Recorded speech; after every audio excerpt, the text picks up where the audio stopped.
Welcome everybody to another episode of Talking Television. Tonight we're talking about episode 3 of Big Little Lies. This episode is titled The End of the World. Yes, it is. Which I don't really know what that refers to. Yeah, I didn't It didn't really, I don't think it fit very well. Did you? It was the school. Oh. It was because of what they were talking about in class. That makes sense. About climate change being in the world and scaring the kids. Okay. Yeah, I didn't put that together. I felt like that was it was a part of the episode, but I didn't think that was like the main part. Enough to title the episode after it, yeah. But I see it now. I guess it was a big thing to Renata. She made it a big deal. She was the loudest, according to the principal. All right. Amber, what'd you think about this episode? There wasn't a whole lot to do with Bonnie in the episode. Okay. She was in a little bit, but not a whole lot. There was a lot more of Jane. And her bangs. And her bangs. Jane and her bangs. But not wanting to bang. Yeah. Yes. She's got a new squeeze. He seems to be pretty interested. He's a weirdo. Yeah. Mm-hmm. It had Madeline going to the therapist this time around. Mm-hmm. Madeline with and Ed. Yeah. It had some with the school and the end of the world. And Renata's daughter, Amabella, with an M, not Annabella. Mm-hmm. It had Celeste going on with some of the issues with Perry and her thoughts on what Perry making her better when the therapist thought otherwise. And a little bit with Mary Louise and... being a stalker. Yes.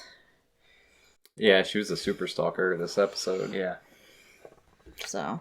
She's in everybody's business. Mm-hmm. Now especially Jane. Now that she knows. Yeah, and so should we start there with Jane? Yeah, let's start with Jane. All right, so yeah, she Mary Louise confronts her and says, "Hey, I heard do a." She wants a paternity test. Yeah, she wants a paternity test on Ziggy to find out whether the accusations are true. And Jane basically says no, but later on, Mary Louise shows up at her house, which we saw is right on the beach. Like, she's paying for this place that's right on Monterey Bay. How does she afford that? We don't know. She was not wearing her $200 vest, though. Yeah. No. There she her work attire. traded that for rent or something. Yeah. And she drives a Prius. And when she shows up, Jane brought her to meet Ziggy a little bit, it seems like. Like, she almost felt bad for her not meeting her grandson. But then once again, Mary Louise starts pushing buttons and saying, "Oh, are you sure you didn't, initiate with Perry?" Yeah, were you being too provocative? Men, they have a momentary weakness from time to time. I know he was devoted to Celeste. He could never do this. Like, she's really trying to grapple with the fact that her son could be evil and do these bad things. And then you see Jane just flip kind of right around like... Yeah, she's just dumbfounded, like, he raped me. Yeah. Mm-hmm. And he was the only person I was with. Like, I don't need to take a paternity test to verify that Ziggy is your grandchild. So Mary Louise brings up Rohypnol to Jane and saying, "Oh, well, men these days, they tend to drug pretty girls, and are you sure that's not how you got pregnant?" And she's coming up with every wild theory. Yeah. That's not a common occurrence, Not at all. So.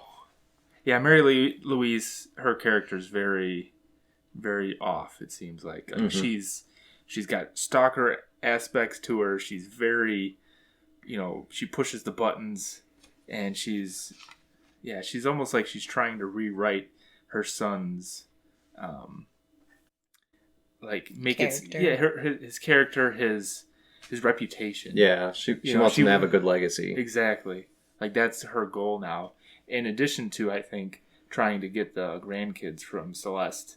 And maybe even Jane now, too. Yeah, definitely seems like that's what she's pulling for. I feel like she could do that. Yep. I think she might try and see what she can do to still get that paternity test, too. By playing the we let know me she's, see my grandson. And well, we know she's talking to the detective still about, making sure she's on the case. Mm-hmm. That she's got to be, you don't think he really slipped, do you? Yeah. There's got to be more to it. mm-hmm. So she's very persuasive, and she's not going to take no for an answer. What do we think about Jane's boyfriend? Seems like... Can you call him that? Yeah, I think they're starting there. Co-worker slash... They're talking. I'd They're say friends talking. with benefits, but there's no benefits yet. No. So Not yet. You know, they had their first date. She mentioned that she had a kid, you know, Ziggy. And he's like, oh, great, I'd love to meet him. And she's like, yeah, one day. Mm-hmm. And that seemed like it was the next day that they met. Yeah. And, you know, he was teaching him surfing. When she was talking to Bonnie, though, she said it would have been like a few days or something. Though. Even then, I mean, I feel like that's pretty quick. It is pretty quick, Yeah. definitely. That there should have been, like, you know, a few more dates. And like, okay, we're getting serious. I'm going to let you see my They haven't kid even now. kissed yet. Right. Like, yeah, she's moving quickly with it. I mean, I guess he's a it's- weird dude. He is weird. I guess it's good for her. She's kind of trying to get out there again. Yeah, hopefully she doesn't get Because crushed it doesn't by seem him. like she's really had, other than the coffee guy last year, you know, they went to the school function that one time and look what happened. Yeah. You know, it seems like she's got a lot of trauma associated with, you know, relationships. So hopefully she can move past that. Mm-hmm. You mentioned we saw Madeline and Ed at therapy, Yep. and that's the same doctor as Celeste. And Madeline called her a hack, so that was kind of funny. Well, because she was telling her stuff that she didn't want to hear. Mm-hmm. She seemed very, you know, laying into Madeline as far as like where this, you know, infidelity came from, like what caused it. Madeline didn't want to have any part of that. Mm-hmm. Well, Madeline and Ed, later after that, we see them trying to talk, and they basically go right into bickering and arguing. And then later, Madeline catches him chatting with Bonnie. You're right. Yeah, having coffee with her, and she's kind of like, what the hell, you could talk to her and be nice to her, but not to me. So, He called it a twofer to piss yeah. Madeline off and Nathan off at the same time. Yeah. Exactly. Yeah, he's giving Madeline the hardcore cold shoulder. You know, and Yeah. she does not like it. No. He knows he's doing a good job because she is very upset. Yeah, and she gets called up in front of the school later in the episode, like as part of a assembly for, you know, the end of the world teachings. And she goes up there and kind of has a breakdown, and she's rambling on, and Ed's just in the back of the classroom, like on his phone, like not giving a shit at all. Nope. And Celeste even called him out, like, are you going to go up there and save her? And he didn't do shit. No. It's kind of a weak thing. Like, even if you're arguing internally, you should still try to save your partner from public embarrassment. From a public, yeah. That was a pretty hardcore meltdown she had. And somebody, Yeah. Stage. somebody was recording it on a phone. Yeah, too. they're like, "Fuck you." Yep. Everything is recorded nowadays. Yes, Yeah. definitely. Obviously, you know. Yes. So you mentioned there wasn't a whole lot of Bonnie, but the one thing I did catch is she said her husband has no idea who she is. We don't really know what that means yet, or is she just referring to the push?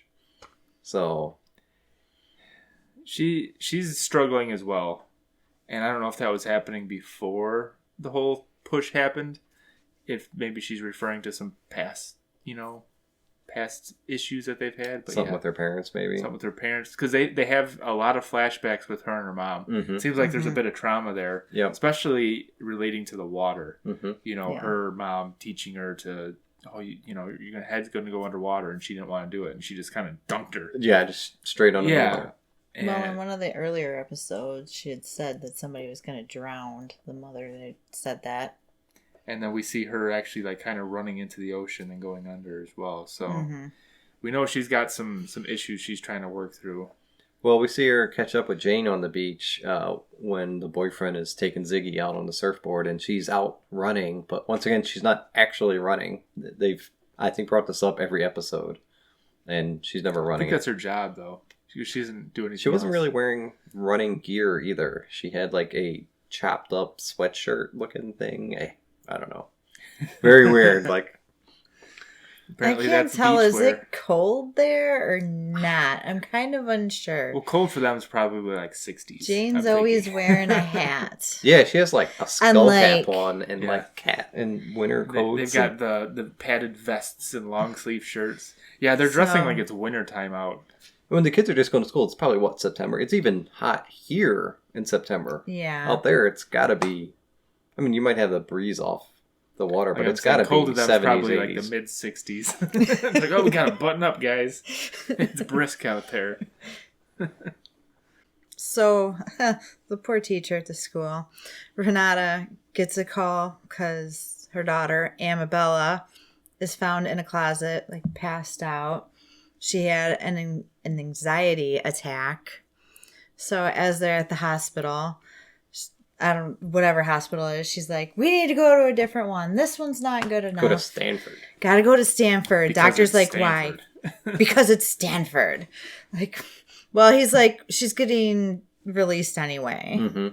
And he's like, she needs therapy along with the rest of your family. And she's mad about that because, that doctor knows nothing about their family.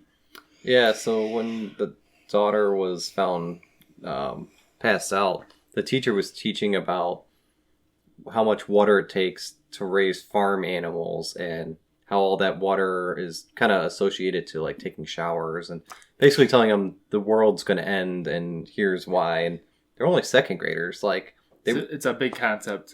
Yeah, it's that's talking about way too sustainability and in-depth. climate change and all this stuff. And they should be talking about to tie your solar shoes. panels and how was- that's going to help save, He was save us from holding oil. Charlotte's Web. And they were talking about the book Charlotte's Web. Yeah, he went way out in left field there. Like, I don't know where Charlotte's Web went to sustainability. Well, he made it go there. Yep, yeah. Yeah, and the principal's on board. Renata comes in all guns blazing after the hospital and just totally lays into him. Mm-hmm. And after that, after she leaves, the principal's like, "All right, you want to smoke? Let's go out. I got a spot got a the spot that kids- the kids the kids can't can't see." see us. Yeah. Which of course he does. Uh-huh. Yeah, So, that was a good that's- moment. That was a funny moment. But Renata's just she's Intense. intense, like, to everybody, and especially the teacher from episode 1. Every time they've talked, she's just gone after him. Mm-hmm. And now her husband, she's going after him because of what position that he put the family in, telling him to sell all of his crap. And even he's kind of like, listen, you're not present, with me, with your kid, but especially with her. Like, she can tell something's up. It's not just me that put us in this position. Yeah. And she doesn't want to hear that. She's being pretty self-centered and just kind of diverting everything away from her. I didn't see the husband having like a model train set. That seemed kind of way out of character for him. Yeah, he's got his own room set up with some music. He's Especially got having a little choo-choo hat He's on. got the bar in the background. Yeah, that was a little like, oh, okay. He's just sitting in his room playing with the trains. Yeah. The door was painted like a safe door. Yeah. Yeah. It's like his little kid sanctuary. Yeah. The only other, I guess it's not even recent, but the only other like full-grown adult I've seen on screen that had like a whole choo-choo train set like that was Wesley Snipes in Murder at 1600, and that was like decades ago. And that was a weird character trait back then too. Yeah. So Yeah, it's unique. Maybe he had a troubled childhood as well, and maybe maybe that's where he we'll get to the retreats. hit. Yep. Yeah, that definitely could be. Well, Me too. Celeste this episode is also struggling with her past demons. She's talking to the therapist again. The therapist kind of references Perry being a drug to her. That she needed him in her life to kind of get through things. Mm-hmm. Even though it was detrimental. It was and detrimental to her. It was bad for her. She still felt like she needed that. And you see some bruises on her arms. And she makes it seem like the kids, kind of did that to her. But it seems also like it could have been her. She might be self-inflicting now to kind of mimic what she had with Perry. Yeah. Obviously, we know she's got a full drawer full of medications to kind of deal with different situations, which Mary Louise ends up finding. Yep, she And I found think them. she's going to use that against her. Absolutely. Yep. But yeah, we also see she's watching some home videos of Perry on the screen and kind of getting off to it. Like, she still longs for him. Like, she still wants him to be there, even though she knows It's not how healthy for bad her. it was and what he Mhm. did to her. So she's got a whole lot of internal demons like she's dealing with. Yep, absolutely. She says she was a better mother with him there than Yeah, with him gone. With him gone. Maybe, but I mean, it wasn't healthy for her as a human or as a wife. Not so. at all. So next week we got a little bit of previews, and it really just looks like Mary Louise is just shit stirring. She's stirring the pot, Mhm. getting everybody kind of wound up and hoping that they'll make mistakes or reveal something to her. Yeah, we see a brief interaction with her and Renata this episode at Madeline's real estate office. And I think next week we'll see her briefly interact with Bonnie. And it seems like she's, zeroing in on all the people that were there and trying to trip them up and get them pitted against each other to maybe slip up and tell her the truth. Yeah, and, Bonnie's been fighting with telling the story, so maybe seeing she might be his mother, she could be the weakling. So we'll see. That might happen next week. Yeah, we saw a screenshot with the detective again, so she'll be back in next week. Guess we'll see what happens. Maybe some papers getting served, because Celeste seemed pretty upset about something. She read something and was like, So yeah, we'll see. Stay tuned for that. Yeah, so you said you're putting your money on maybe Mary Louise. I think Mary Louise is gonna try and take the grandkids from Celeste. Maybe Ziggy. We'll see. I think she's have to get paternity test on that first before she can do that. But I think she's gonna zero in on Celeste and her 2 grandkids there. Yeah, and either take them away or maybe she's gonna use them as leverage to get the truth, out of right. So we will be watching next week. Hopefully you guys are as well, and then come right back here and we can talk about it. Yeah, next week we'll be past the halfway point of the season. So exactly. We'll be counting there's down. only 7 episodes in this one. So. Well, thanks for joining us. As always, go ahead and click the subscribe button. You can find all our new episodes in your feeds then, and find us on social media at Southport Media. And I guess that's it. See you guys next week. See you next week. Thanks. Bye.